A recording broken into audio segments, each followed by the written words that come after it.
চৌমুহনী হতে ফেনী রোড জমিদার হাট বাজারের উত্তর পাশে খালটি ভরাট হওয়ার কারণে চরম দুর্ভোগে পড়েছে স্থানীয় কৃষকরা।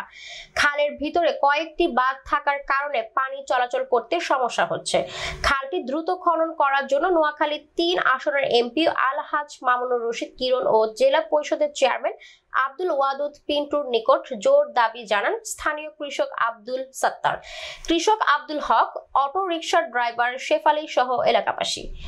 ওজনে খালটি বান দ্রুত কেটে দেওয়ার জন্য দাবি জানান কৃষকরা। আমাদের খালটা বড় হয়ে গেছে, আমরা কৃষক মানুষ, গরিব মানুষ, আমরা আমাদের খালটা অতি সত্ত্বে পরিষ্কার করার দরকার। আমরা মাননীয় সংসদ সদস্য মামুনুর রশিদ কিরণ সাহেবের কাছে দাবি জানাই, চেয়ারম্যানের কাছে আমরা দাবি জানাচ্ছি। আমাদের অজনীকাল বান আছে, এই বানটা আমাদের ভীষণ ক্ষতি করতেছে। এই বানটা কাটি দিবার জন্য দাবি জানাই। আমাদের বানটা বেশি ক্ষতি করতেছে, আমাদের ফসল নষ্ট হয়ে যাবে। আমরা গরিব মানুষ।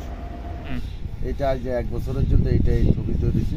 বানটা ভরে গেছে, বান্ধে যদি চুঙ্গা দিত তাহলে কৃষক বাঁচতে পারত। এখন বানটা না চুঙ্গা না দেওয়া, এটাই জন্য পানিটা চতুর্দিকে বন্ধ নেই। নোয়াখালী বেগমগঞ্জ চৌমুহনী থেকে ফেনী সজনপথের পাশে যে খালটা, এই খালটা কমপ্লিট চৌমুহনী থেকে এই জমিদার সমস্যা অজনকালে তো বরট কোনো পানি নামতে পারতেছে না।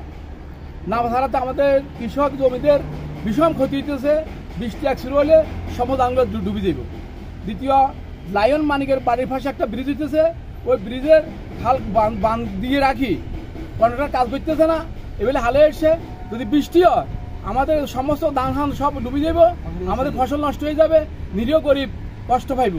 আমরা মাননীয় সংসদ সদস্য আলহাজ মামুনুর রশিদ কিরণ সাহেবের কাছে আমাদের আকুল আবেদন, অতি সত্ত্বে খালটার খননের জন্য যদি উদ্যোগ নেয় তাহলে এলাকার লোকের উন্নয়ন হবে, ভালো হবে। জেলা পরিষদের চেয়ারম্যান আমাদের পিন্টু ভাই খুব ভালো মানুষ, তার মাধ্যমে আমাদের খালটা খনন তাহলে আমরা উপকৃত হবে, নিরীহ গরিবরা তার জন্য দোয়া করবে।